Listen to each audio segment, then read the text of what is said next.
I know, I know, I know. I told you guys about this. The price. The price. BlackBerry, come on, man. Why would you do this? Now, I posted a couple of polls in a few places, and sorry if you hear some noise and stuff out. I got the windows open. It's a beautiful day in the ATX. But, it's time for some news. Some Monday morning news. I got to tell you, only thing I'm disappointed with the BlackBerry KEYone, which is the official name, not the Mercury. Gee, I wonder what it is. The price. I told you guys that if BlackBerry brings out this device, now BlackBerry is saying we're not targeting the average consumer pretty much. We're targeting professionals. Professionals aren't the only people that use keyboards. That's just a lame excuse for a high price. That's what I think. It's almost insulting the average consumers because a lot of the average consumers still use BlackBerry 10 devices. And I just think it's kind of sad that BlackBerry chose to drop the ball again. I feel like they dropped the ball on this one. Not with the device. They dropped the ball with the price, flat out. Now, these specs that are in this phone are pretty much in some other phones that cost half or less than half the price of this device. $550, I think that's the price tag, $550. I posted a poll up online saying is it DOA because of the price. And some people said not necessarily. Some people said it should have been less than 400, which I totally agree with. And some people said, yes, it is DOA because of the price. But BlackBerry claims that they're not trying to target everybody. They just want the professionals. Professionals right now are not using Android phones as their primary devices. Companies they switched from BlackBerry to iOS. That's just what it is. I know because I was an executive for many years, and they switched from BlackBerry to iOS, and that's where they're still going. They now have iPhone 7s and iPhone 6s in corporations, not BlackBerry Privs. Sorry, BlackBerry. Some places are still using the 9900 series. But everything about this device, I didn't make this video to trash BlackBerry, obviously. Obviously, I'm very intrigued by the device. Now, I'm not saying that I won't bring it in, but what I'm saying is, it's a bad thing to post this type of product for such a price. And it's so weird. Yes, I'm going to say it. It's not, and I told you so, but I've always said that the Snapdragon 625 should be in more devices. When I went to some press events for ZTE back in the day in some conferences, I told them, I said, you better start using the 625. And then later on, I found out that they put it in the Blade V8 Pro, which is a fantastic deal because that performance on there is really solid. Now, BlackBerry has this design. Now, the phone looks really tall. I've been hearing that it's really tall. It's not a big phone, man. It's actually a little bit smaller in height than the Moto Z Play, believe it or not. If you put it next to the Moto Z Play in the specs, the Moto Z Play is a little bit bigger. It's kind of crazy, but it is. Because I did that myself, and I was like, let me see how big this phone is. Everybody keeps saying it's tall. Well, the Moto Z Play is 156 by 76 by 7. And believe it or not, the new BlackBerry KEYone is only 149 by 72 by 9.4. So it's definitely a little bit thicker, but that's okay. But it's narrower and it's actually shorter. So if you have a Moto Z Play, you can kind of gauge how big the KEYone is. Now, I think it's a very impressive device. I'm more intrigued by that than I am by the Priv. And they're saying BlackBerry's, I heard all these press releases talking about, companies now are not really targeting the high end. They're thinking more of the look. Get out of here. They're just saying that because BlackBerry they like this phone or BlackBerry told them to say that. If you think this phone is worth $550 just based on the internals, raise your hand in the comments. I'd love to hear your argument on that. Not in a bad way, like your debate on why you think this phone will be worth $550. Plus taxes and shipping fees, remember, so it's going to take you over $600 probably. And you think about the phones that you could get in that $600 range. You think about the phones you can get in the $550 range. They're saying that the addition of the keyboard is what makes this phone special. Listen, there's nothing special about this phone. It's got a keyboard from an old BlackBerry device, a 12 megapixel that's supposed to be really good. I'll give them that. But 3 gigs of RAM and a Snapdragon 625. Now the battery life should be off the charts on this phone. 3,500 milliamp hour battery life. We're talking Moto Z Play territory here. This phone better be good. It has a smaller display. It just better be good on battery life. It better pull down at least 8 hours of screen on time and average about 7 on every charge with battery life. It better do that. It better do that. Now, they're not releasing this until April. Huge mistake. Huge mistake. I don't care how much, people are going to say that the S8 and the S8 Plus will be overpriced. It's going to sell because it's going to be on carriers, and people are not going to pay the full cost like some of us kicking out $1,000 or something like that, whatever it costs. A lot of people aren't going to do it. They're going to finance it on a carrier, which is smart. Do that. Finance it. Take advantage of it. But a phone like the BlackBerry KEYone, it's aimed towards professionals. Bull crap. You guys are not in this just to aim towards professionals. You guys want to make money. You priced it wrong, and that's my thoughts on it. I'm not saying that the hardware is bad. I'm not saying anything about the device is bad. I like everything about the BlackBerry KEYone. The fact that it's running Android, I'm not too happy about that. I would love to have seen a BlackBerry 11 or 10 device, whatever, if that would exist. But that's not going to happen. So the weird aspect ratio, 1080 by 1620, it's kind of, I can imagine how videos are going to play on that. It's going to be kind of weird. But, needless to say, the 4.5 inch display is going to be nice because you basically get a more narrow, you basically get what you wanted in the silver edition, just more in a form factor that's manageable to a lot of people. Because some people wanted Android, stock Android on the silver edition, and, didn't happen. So you've got a 12 megapixel that shoots in 1080p on the back,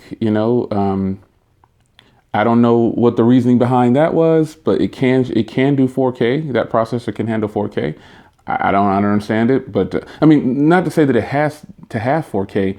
I just am kind of surprised that they didn't enable it to shoot 4K, and they can probably turn that on in the software update. But 3 gigs of RAM is more than enough for the Snapdragon 625. Would have been nice to have 4 because the Blackberries are secure.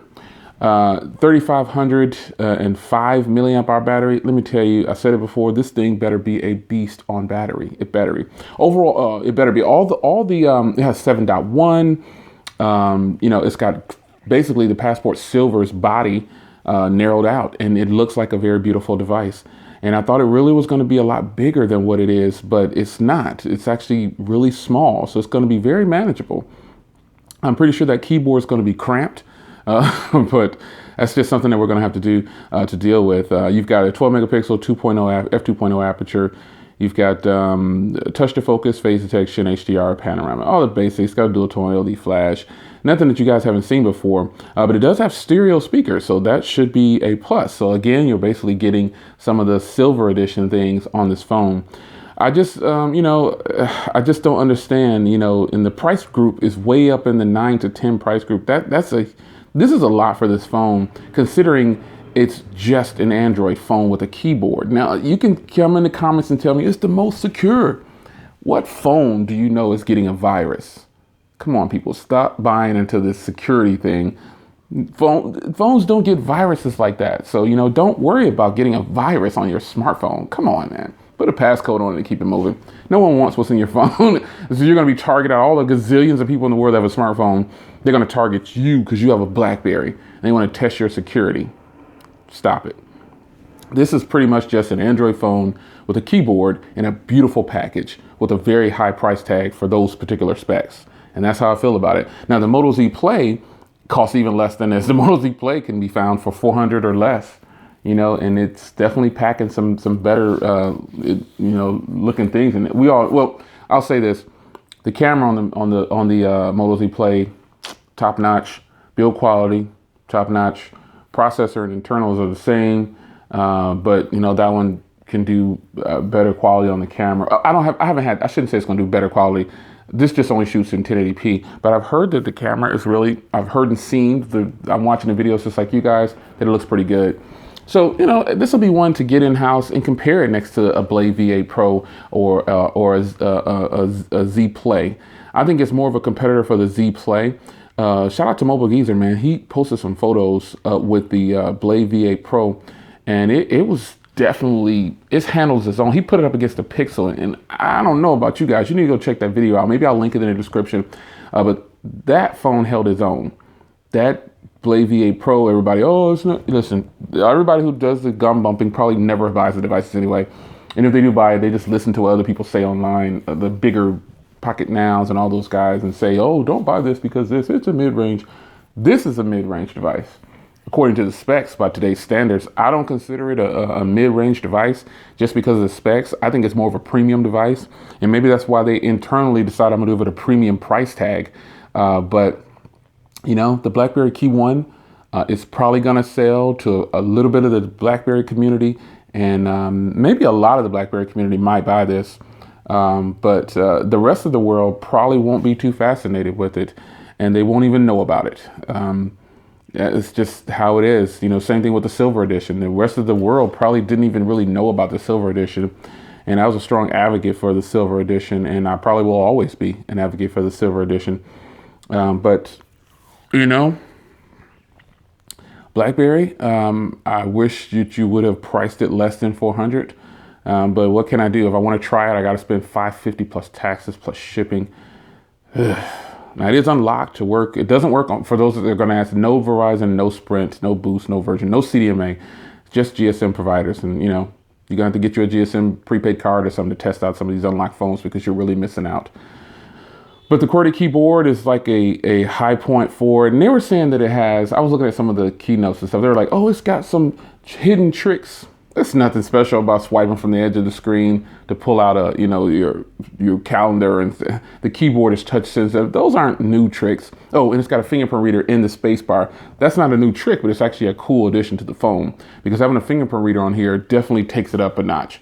No one wants to unlock their phone with a passcode every time or use the keyboard to unlock. So that was the one device I wanted to talk about in the news on Monday, February 27th. You know, BlackBerry, gotta step your game up on the pricing. My predictions are you're gonna see a fire sale or a huge sale within 90 days of the sale of the phone. And if not 90 days, it'll definitely go on sale pretty quickly. They might even launch it with some kind of promotions. Get 5 cases and a card charger. They might launch it with all of them. Get an SD card, who knows? What's the onboard? What's the on-build store? I think the on-build is 32 gigs. Sorry about that. 32 gigs, has an SD card slot. Yeah. It's also running the Adreno 506. That combination, 506, Snapdragon 625, 3 gigs of RAM, 32 gigs on board. OEMs can push out some killer devices. This device should have been like 300 for as far as I see it, because of phones like the Blade V8 Pro and the Z Play. The Z Play has that premium feel to it. It's got all the Moto mods. So they priced it at $450 for the unlocked version and $400 now for the unlocked version. And you just kind of got to get your pricing right, man. You can't get your feet wet in the industry now and think that you can bring out phones when your brand is basically kind of tainted in a bad way. Only Samsung can get away with stuff like that, and Apple. You know, they got phones blowing up left and right, and Apple, that is, more iPhone 7 Plus is blown up, and you know they still can push a product. The control of the media that they have is ridiculous. You don't even hear about a lot of that stuff. And Samsung, even though they had that thing with the Note 7, they're still getting paid. They got their presidents going to jail and assistants and all this other stuff. They're still making money. No one cares about that. We just want the products. That's all it is. Just as quick as I'm using my S7's front camera to record all of my blogs and my rear camera to record all of my video footage on my channel, I don't care about those people going to jail. There's nothing for me. I'm just pushing out the news and the media like the next person, the rumors about tech.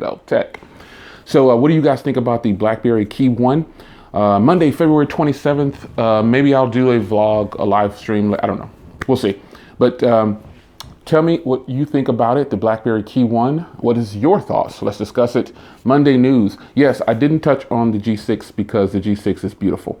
I don't plan on buying it. But if it's under 700, you know, like the 679, I might consider it. That's the pricing that's been floating around, kind of hearing some things. But if it's jacked up higher than that, I don't know. But the G6 is beautiful. Maybe I'll cover that in another video. This video was all about the BlackBerry KEYone. What do you think?